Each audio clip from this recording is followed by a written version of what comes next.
আজ জিমের স্টুডেন্টদের নিয়ে ফালাকাটার বডি বিল্ডিং শো করেছে। দেখো সবাই কি সুন্দর ছেলেরা পোজিং করছে, সবাই স্টেজে এখন পোজিং করছে। আমার স্টুডেন্টরাও আছে এখানে।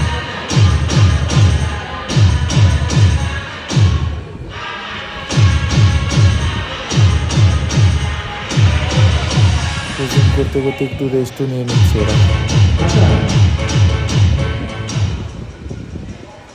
এই যে আমাদের জিমে স্বপন আর এই যে সাগর, দুজন এখন পোজিং করছে। কম্পিটিশনটা খুব ভালো হয়েছে, কিন্তু বেটার লাক নেক্সট টাইম। ছেলেরা আরও ট্রাই করুক, আরও নতুন নতুন ভিডিও দেখতে আমার চ্যানেলটিকে সাবস্ক্রাইব করে দিন।